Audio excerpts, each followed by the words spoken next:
yeyo mama w'abaana webale onjagadde webale byonkolera nsiima nyo Bannayuganda mwebale munjagadde mwebale byemunkolera nsiima nyo yeyo. It's none other than Master Parrot on the MIC. Ogamba otya? Ndi stedde bulamu bugamba ki? Uli hambo nnyo. Ndi hambo nnyo just lwakubanga tuva mu retreat. Obwongo nva busha peninga kati buli sharp. Biki byoyizeeyo mu kusooka tandikirawo? Njize sako engeri gye zitambulamu nenjiga okusavinga nenjiga nti tetusobola kubeerawo mu nsi okujjako nga tuli wamu nenkiga nti ate sako zikolera ku numbers joko mu kufuna numbers ennyingi gyokoma tokola amagoba amangi. Omukulu gwendi nayo nako lwairo bamwita Mr. oba Master Parrot abasinga mwami mujjukira nnyo mu Firebase n'avaayo banagenda kawo mu Royal Island ne bicyankana mu kaawo n'amala na withdrawing akatwazemu mulaba nga reverse surface nze mu kibiina kimanyiddwa ng'ekya basinga position ja holding mu bajeewuunya kubanga basinga bayimanyi n'abayimbi temusoma abayimbi muli bayaye naddala mu mugigi gwa mwogo so katuddeyo keeri emabega. What went wrong ku music wo? Music tewali kyagenda mu maaso kibi tuli bantu nga bw'omanyi nti factors ezirezera omuntu okugoyinga down ezimu zibeera internal endala external ezimu zibeera internal ng'omuntu endala zibeera external nakati oyinza okudisappearinga kyalina okubaawo kubanga nali ngenda nkula ate era nga bw'omanyi nga waliwo n'abayimbi abato abakola ki abajja kati awo nensobola okuvaako ku kyati naye nga nsonga nyingi mulimu nga nze nali ngenda nkula ne mubeera mu balabe baffe politics wa music ne mubeeramu okubeera nga nze ng'omuntu sayina manager nga ate trend egenda ekyuka walina okubeerawo ba manager ebiseera ebyo wewagira bayiba Jeff Chiwa ne wajja Swangs Avenue ne wajja Bobby Wine already alina Firebase Kamyuna alina ba manager kati as a person nga ate siina finance na sasa olafuna manager n'ebirala tutandike n'ekyokukula. I think kunze nyinza okuwakanyamu ne ngamba maybe okukula tulaba si batabakyayimba bawire mukabya ekyokukula kino otegeeza otya myaka mu bwongo mu muntu mu family kiki? Nali natuuka ekiseera nga ebbanga lyemaze mu industry abantu bakiraba nti nduddewo tebasobola kunkolera favors ze bakolera ono omwana waliwo omwana yajjaawo ebiseera ebyo wembarara tinatinde omulenzi tulinayo G tulinayo ani Ray G akajja waliwo yajjaawo ani awo atali tinatinde kandabe waliwo omulenzi yajjaawo waliwo omulenzi yajja mwerabiddemu yajja nga akubaraga alimba mga epasa omutegedde omanyi yali awo Latinum kati faba gye bakolera Latinum tebasobola gikolera Master Parrot yayimba mu baana bali balina okuteeka ebbalaga kati gukuze mweyo sector naye singa nali nkoza rebranding nga y'amaanyi kubanga omuyimbi takula myaka wabula akula bikolwa na biki byate bimubeeza kubanga bangi abasinga emyaka ng'ate future yabwe ekyali bright mu industry nali nkuzeemu ate nga I thought nga bwe twajja tuyimba kubanga bwe mba njogera mazima n'abayimbi abaliwo abayimbi njagala obbagamba kino okula okusinziira ku byokoze omuntu muyimbi alina emyaka 3 nga tolina kyokoze oba mukadde nnyo kwayina 4 alina kyakoze kwayina 6 n'olwekyo mukimanyi anytime ogenda kukula oba togenda kukula okusinziira ku byokoze kati nze nali siri focused nnyo ku bye nali nkola naturally I'm a kind person I'm a simple person kyandeetera nga nze Master Parrot abantu okundaba nti kati oyo akuzeeyo yavuddeko naye nezizza buto neyubudde kati ndi mwana muto. Tugende ku point yo kubijogambye yali ntano enkokola ebiki ebyabayimbi external eyabayimbi abo no obutayagaliza bino baani era biki ebyo byabisanga generally music we Uganda abadde atambulira ku politics mu music atambulira nnyo number 1 who is number 1 who is what atenga music industry ebadde fugibwa abayimbi bana Ragadi Chameleone Bebe Cool ne Bobby Wine kati music naberanga muzibu nnyo nga abo batukolagana na Kyagulanyi nga honorable Kyagulanyi nga tukolagana na Mayanja nga tukolagana na Sali nga tukolagana na Dani Kazibwe industry egana kubanga ba decision makers how do they do they work hand in hand ne ba promoters omuli Abitex balamu bichi na ye twali tugenze twali tufudde mu industry naye ekyatwetedde okudda mu industry yabadde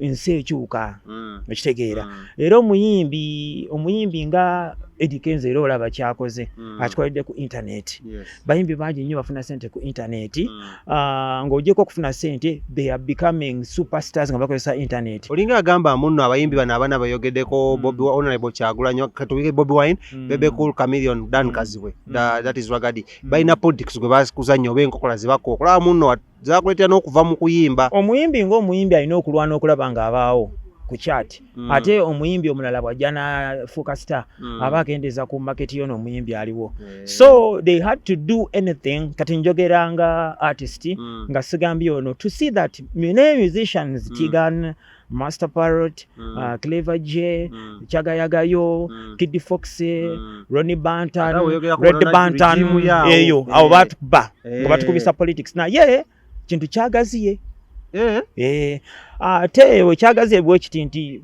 batukolanga ebintu bingi radio zabiranga ntono nga tebakikolanga personally I want to argue it in a professional way not in a personal way. But for me I would prefer to in a personal way. Personal way bwengamba personal way mbera ngagamba mbugundi yagambye omuyimbi nga gundi tajja kuvaayo bakikolanga bati tukoze tutyo okweremeza ku chat. Those are two simple things. Tebagamba to sport is a Master Parrot oba Red Button. No, bakikolanga mu ngeri nti kweremezaako regardless of who wants to break through. Okategedde akantu ako. Now the system has changed. Katonda ndoza like ayina kyabaddewo ekibaddewo okumala emyaka ng'ena nti omwana alina breakthrough ya radio nyingi nnyo tosobola gwe muntu nga gwe ng'olemesa internet weeri TV nyingi nnyo ebintu bingi nnyo bigenda mu maaso ne covid ono yaleetedde ekintu kino okukomawo eri fefe abayimbi abali bavuddemu Master Parrot kambuzeemu ko katono what kyakulemesa okubeera kusigala mu Firebase mpaka akulanga okikuba Firebase crew nga crew yo yali tekyasobola kutusustaininga Firebase yali tekyasobola kutusustaininga olw'ensonga nti twali tuli bantu bakulu nga tukuze nga income nga si yamaanyi nga leo tugenda kutandika kuwasa kubeera n'aba girlfriends onosalira abana ku Firebase nga twali tukuze nga alinga tebabasasula ku Firebase nga bakusasula sente ntono ezitasobola kutuukiriza ekyo okitegedde kati lowooza nga mugenze ne muyimba katugambe average today oyimbe bawadde miliyoni 5 ez'ennaku zino mukoze showbiz miliyoni 10 omwezi zaberanga randomly naye nga mwina mwina ebyetaago mwina okuwasa mwina okuzaala abaana mwina okubeera ne ba girlfriends so it was a financial step to me. The money wasn't enough. The money wasn't enough. Wava walagawa nyatubisemu kyaputa so tuka ku Master Parrot bwe navaayo nengenda mu Lion Island nembeera ne kamyo neera nga byonna byebimu ate era byonna byebimu ennaku zino tewali njawulo tewali era abaana bonna bali mu kubonaabona bonna bali mu kubonaabona era abayimbi mbakubiriza nti be professional either ng'oli muyimbi star oba ng'oli muyimbi otandika butandisi oli ajjeyo empapula musayininge nti ndine omuyimbi bwati ne bwati mu kibiina kye bwe kiti ku ssente bwe ziti nfunamu nti okumala ebbanga bwe ti ajja kunga obanga mu kibiina nga nkoze kino na kino so sikyali wange sitole kimu anti wandingidde n'ekibiina n'okuba nagamba kati nkugobye nagobera oba kusho so kati biki byeweevuma mu gundi yo bya muno byandibadde at least biteredde kati I'm happy for everything that happened to me kubanga nayiga kabiro naina kyakwongerako yanyongerako nayiga ebintu bingi kati mumanyi manyi simanyi as a person kubanga sagala ku reasoninga as a mayanja manyi how they compose a song mu style ya Chameleon mu ngeri naye nga nyimba ddoboozi lyange na buli kimu bino tewabiyiga mu Firebase byonna nagatta ebyeri bona bayiya mu ngeri ya njawulo buli wobeera close ku muntu you are in class obeera mu class nagata Firebase negata Lion Island nakolako ne David Lutalo nenkolako ne abayimbi bangi nnyo natambulako ne Jajja Ragadi ne tugendeye ku bizinga ne tuyimba so I got a lot benefiting nnyo. Kati Master Parrot sawa zino oli kuki Saa zino master priority ye rebranding enter the corporate world. I want to be a farmer. I want to make a tours and travel company. I want to be a leader. I want to be exemplary to the music industry. Okay. Yeah. Ngenda bya achieving ot. Ngenda bya achieving nga nkozesa work plan yange. Njirina work plan ino okuba omuntu yenna bye tubali tusoma wano ino okuba ne work plan nti ngenda kukola bwenti ne bwenti ne bwenti. Of course ngenda sigala nga nyimba nti nja kuyimba yolimba bweruti ne bweruti then ngenda kukola bwe ngende mu nnimiro bwe navaayo ngende nkanike emotoka yange mbale njitwale mwana agende ku stage avuge andeterenga sente ngule ndala bwenti. That's the work plan. The work plan ya master product. I want to diversify obutakola music yeka katwebuuzemu ko gufogo ina mu uma gwo gwina kye gukwongerako oba nedda? Gunyongerako mwana mba wakabi wali wonna kitegeera gomanyi okubanga gwoyogerera umasako nga gwojogerera.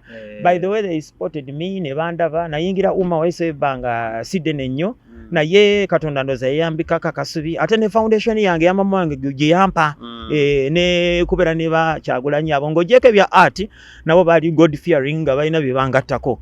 So abayimbi bonna mbakubiriza kino nti bwobanga oli muyimbi muto ng'oli 17-18 jojoyita bwoti matters. Wojoyita matters kati nzo nkwonako nga ndi lwazi tokyazunga. Yes. Awo ngenda okubuuliza ekibuuzo before nagenda kubya ebitabo because twagala obudde bugezaako okutudukako naye nga oli lwazi netwe abayimbi nga mufutyanka ab'amawulire kino kyogerako ki? I want to tell bannamawulire ne abayimbi nti let us handle issues as those people. Waliwo kye bayita surgical operation. Get the character of munnamawulire. Ofune empisa ya munnamawulire omuggyemu ng'omuntu. Ofune empisa muntu mwe mubaggyemu mubateeka wali ebbali. Towalanirako muntu. Webagamba gundi yakoze bw'ati kola record nti ono abadde presentinga ku TV obanga akola online program interviews. How abadde abikola atya? So I don't generalize these things. Temu generalize nti NBS mbi Spark mbi karate muyimbi ono mubi atate ono gendi mubi. Let everyone pay his what? His price for the mistake he has done or she has done. But atenda mwe mubera mubabonereza mukwate mpola mpola mube n'okusonyiwa kubanga tuli ba Luganda bannamawulire n'abayimbi ne bannakatemba ne ba entertainment industry. We are brothers and sisters. Industry ekyali nto okitegedde naye kyemusooka step 1 mubakyuse bo bennyini mubazize ebbali nga bo. Muleke institutions nga zitambula. Nakitegeera muleke omuyimbi nga waali akola mugabe mwe sorting. Ate mugatteko ne kino industry ekyali nto. Twogera ku industry erimu billion ne billion za sente. Kati katugambe kati omuyimbi nga Mulangira Suuna ne Keys balina okwesonyiwa kubanga tulina we twakoze eki we twagenze kati ate Suuna ne Keys balina okwesubonga bo. Saka banange bako abantu mu nsi muno kangubulira ndi muntu mukulu waliwo ebintu ebibi ebigenda maaso mu nsi bye mutamanyi nga tebiri mu sector entertainment temuli ki naye nga bibi nnyo naye nga people forgive each other. Katugambe nga mu marriage oli asobola okusanga ono omwana owokubiri si wokusatu wono owokuna n'owokutaano nenga bagagga oli munene agamba kati kinalabika kiti yes nakizibira kati these are simple things. I think Omulangira Suuna mbadde mukubiriza obanga mugamba Keizi wabasobola amusonyiwe. Kati ate mwe bannamawulire naffe abayimbi issues ezo tuzirekere baki bali bazikole ki so sigama mukakati kati njagala obadde ombuziza nti bannamawulire bonna siwe bakoze abakola ku ba bloggers siwe bakoze buli ba blogger balinga basatu bana 5 bebagala okuba ekintu bakikole ki bakiyuze n'abayimbi nga basatu bana 5 be basuuwiza omuntu kati mubaleka ne bakola ki naye we have to forgive each other because our industry is still young. Amanya yenze Kabaka Smith master tugenda muletamu an more exclusive interview nga tumukyaliddeko ewakati so okongera okunyumya kumwaya tugambye ina plan nkubiriza aba members bonna mu Uganda mujje muyingire uma ekyokubiri muyingire uma sako mutandike okusavinga kubanga sente ez'obwerere zaweddewo tewakyali byagenda ggulu kufuna kisawo kyabwere ekisawo kya sente no oyina okusavinga sente ezo ng'osavinga mu uma nga association sako naye ng'osoose kubeera member wani wa uma then kubanga trend yakyuse, you have to account for the money you're getting. You have to be with the work plan. Ekyo tugenda mukyaza nga bagambye mu exclusive atubye work plan ye nga yo muyimbi erieta era ne asubira to agitemete nengeri gyagenda okubanga ayongera uma sako kubanga egenda maaso. Amanya nze King Smith mbadde nkyali wange Master Patro okitegedde kyakabenya ono wakabe kale mbaniriza ku Celeb Jazz amanya nga bulijjo yenze Kabaka Smith onako lwaleero atempitiddeko kusaidize amalowoozi mu kisenge season endala ey'omwaka guno after a long time mu COVID-19 manye ekyabigerawo ate ntubira tusobola kubanga tubeerayo n'ekivulunga kino mawuuno so onako lwaleero ndi omu ne kubasenga abagenda okubanga abagressing ekivulu kino era njagala atumyemuko ku bitonotono yebamuyita sengaani abasinga mumumanyi mulabye ku mitimbagano egy'enjawulo era lwaki yeegulidde erinnya mu nsonga zino ez'okubanga ate avumbula n'okubangula abawala n'abalenzi mu nsonga z'omukwano. Senga oli oti? Ndi bulungi oli oti omwana ow'obulenzi? Ndi bulungi. Omwana ali fit, omanyi sayizi ezo ziba nnungi nnyo. Sayizi ziri wase? Sayizi ezo entonotono ezitali nnene nnyo ziba nnungi nnyo era abaami mbagamba temulya nnyo mmere gejja kuba bwogejja aliwo ebitundu ebimu ebikogga. Senga weyanjira abakola ku Celeb Jazz. Abanda bamwenna abasiraamu bagamba assalamu alaikum wa rahmatullahi wa barakatu. Amanya gange nze Senga Nansubuga Hawa. Abakatuliki, abaprotestanti, amadini amala mwenna mbagamba Mukama mulungi ekiseera kyonna. Amina. Bakozesa nnyo akantu ako. Zembeera zeera weewaawo. Amina. Kati Senga Hawa gy'obeereeyo abavubuka balina embeera ze beeyisaamu esitali nnungi okukyawagana naku zinavuka tebakyayagala kukola baagala nnyo okubeera nga bajja ku bakyala. Kino kya buvunaanyizibwa katandikirawo? Si kya buvunaanyizibwa nnyo. Era abaana b'obulenzi mbawabula mu kintu ekyo. Gwe buli lwolowooza nti nja kujja ku mukyala ssente.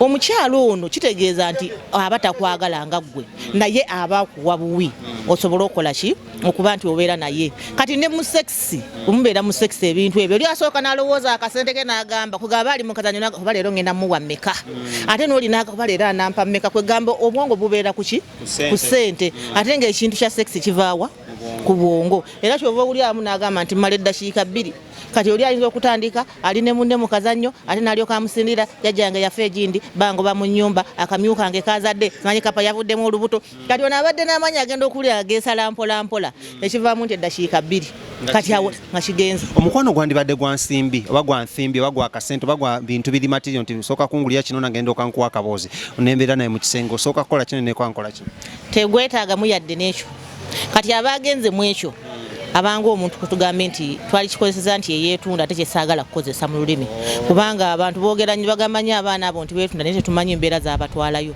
naye omukwano ogw'ensimbi ogwo teguba mukwano omukwano ogwannamaddala muno ne bwaba talina mubeera mulaavu ate era abantu abo abatalina ssente babeera bazibu nnyo mu kazannyo abatalina kyalowooza naye bano abaami abagagga alowooza konteyina yange bagikwatidde emalaba aba yakatandika muno okunyumirwa akazannyo ne bamukubira essimu nti ate emmotoka ekubye yingini awo n'asooka avaawo agenda okudda ngono gwabaddeko ebirowoozo byagenze dda walala nga ne musajja mukulu naye saluti yazikubye nga ziri wansi nga tezikyayimiridde era kyova olaba ebiseera bino abaana bano ababeera awaka simanyi bawusibooyo babikyaba abalongoosa awaka abo beeyunidde nnyo bakaaba boosi lwaki baba n'obudde bungi baba naki taba ne byalowooza kubanga oledde aba amanyi nti omwezi bwe guggwako bagenda kumpaki akasente kange kati talina budde obugenda kulowooza muka boosi ajja mumusaba kasente kati wamwagalira abeerawo kati gwe jonogenda yasimanyi nasuze mutukula ate emmotoka bagitomeredde egindi kati jjukira abuuse ku mukyala we atambudde agenze omukyala abadde asigadde ng'ali muki akyayaggayaga kati akana we katuukira wali tekalina bizibu kasabula essaawa zaako ezo owulira embaga boosi anaabeerawo. Senga walabye kavidiyo akagambibwa okuba mbuka lwasa wakalabyeko? Nabirabyeko. Awo njagala tujja okwogera kwaffe kituufu abasajja okugendako wabbakuli ku bitaala? Ekintu ekyo tekyalibadde kituufu era sikiwagira. Senga lwaki nga baana bawala bakyagala nnyo? Ati baana bawala bo bakyagala. Ku baana bawala bakyagala kubanga balina kye bakifunamu. Kuba ennaku zino abaana bawala feeling zaafa. Abasinga obungi. Za kunoonya bunoonya. Za kunoonya bunoonya. Nyonyogera ku matu ku nnyindo ku maaso nga ziri walala n'ozinoonya mulimu n'oli n'azimanya n'atuuka n'omugamba nti munnange ozinoonyeza naye ziganye. Okitegeera naye ng'ekireeta ebyo byonna. Kati omwana omuwala ekibabuza feeling ebiseera ebisinga kati abaana baagadde nnyo ssente. Alowoozaamu omusajja ono anampa ki kati oba ngenda kuba naye kati obwongo ne bubeera ku ekyo kati feeding nezikola ki nezifa kati oli bwagamba nti kagende ebbakuli eyo nabeera ngaafunamu omuwala naye gwe omulenzi olina kyogenda kufunamu ate abaana abalenzi lwaki mbagaana ekintu ekyo ebiseera bino kibaleetedde obulwadde bungi bafuna kansa w'omukamwa tebawona mabwa ga mubulago ebbakuli eno gyagendako tamanyi nanyini yagiyonja atya tamanyi nanyini yo ajoza atya ebitaala ebikuutako tamanyi bakagigwamu bameka ebbakuli eno tamanyi bakasasiro bamuyoolawo buli kanaku okubeera omulala ne yeeyongerako n'omulala kati gwolengera kati yinza okuba nga obuugi obwo bumazeemu ewiiki olaba gwe oba owuuta otuugitwo kati ogenda okutuuka ewa dokita n'akubuuza naye munange zino kandida gwolina mukamwanga wamaanyi nnyo kiki amanyi gye wamujja kati mwe kyemumanyi nti kandida akwata mu bitundu byakyama byokka ne mukamwa abikwatamu naye nga abaana abalenzi singisa ddala okubakwasa kandida w'omukamwa bbakuli kati gwe omuwala aba afunyeemu ye naafuna feeling kati gwe oba ofunyeemu ki kati mbuulira ogudde ebbakuli ofunyeemu ki oba omukakasiza nti nsobola omukakasa ati nga Katonda yakuwa ekikakasa omuntu kyogamba olulimi luyinza omukakasa oyagala musumulula buswanni ati kati omusumuludde gwe ofunyeemu ki ofunyeemu birwadde kiki ekibasuula ebbakuli mukole waya ebeere nga ntereevu wangi maama mukole waya ebeere nga ntereevu omwana omulenzi obeere nga weemalirira nga wajistede mukole waya abaana b'obulenzi ebeere nga egonjagaza ki ndeka bannange samulemu kolinda katono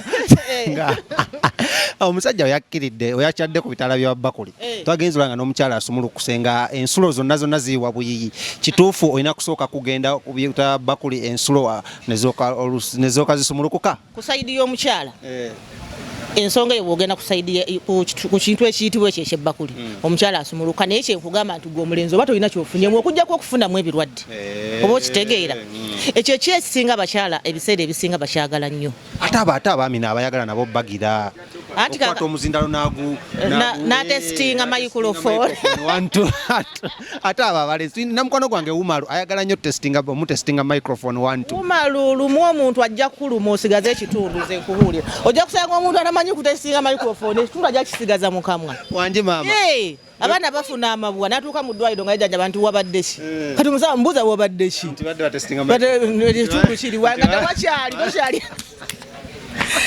senga nga tumaliriza abantu basubize muno ojja kujja ngo bawe ku magezi wano ku Celeb Jazz nja kujjanga bimunampa obudde kubanga ekyamazima kyo ninamu ebitundu ebimu byembeeramu naye bwonompa obudde nonga nti olunaku bwe luti ne tulufuna nja kujjanga mbawa amagezi nja babuulirirayo mulimu obukodyo obupya kati nga noba togudde ebbakuli mulimu akakodyo notunulizibwa otu ku muntu ali watwale eri tobba bigezo jangu wane erugogo osooka ofune ku obwo abantu bonna bannange mujje erugogo muwagire omusomo guno gugenda kubeeramu ebyokuyiga mulimu ennimi olaba twafunye n'omuchina omuchina agenda kuyigiza bayiza omuchina gyali agenda bayigiriza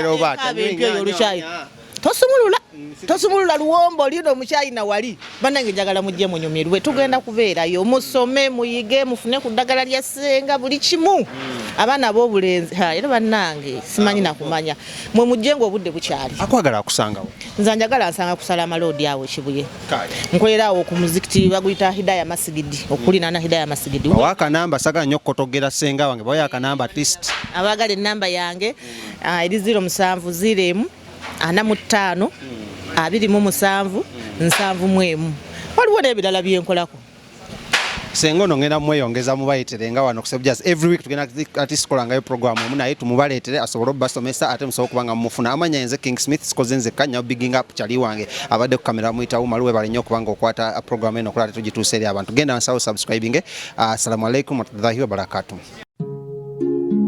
Oyagala omukolo gw'enjawulo gubeere n'ebijjukizo mu nnyumba yo kankwanjulire King Montage Photo Studio fe bakafuluma okukuba ebifaananyi n'okukola video olina wedding birthday party kukyala nika baby shower photoshoot oba music shoot na buli kimu kyonna ky'oyagala fe tusobola okuwa ebijjukizo ebirungi eri ebirooto byo ate nno mwana wattu kusintiiza omuntu wa bulijjo tusange bannankulabe ku bitaala ku Prime Tower level 3 room D04 okumanya ebisingawo tukubire ku nnamba zino noti 7 noti 2 emu noti 4 emu 25 oba noti 755 3 731 oba noti 777 noti 23 4 noti 5 King Montage Photo Studio fe tusobola okuwa ebijjukizo ebirungi ate nno mwana wattu kusintiiza omuntu wa bulijjo.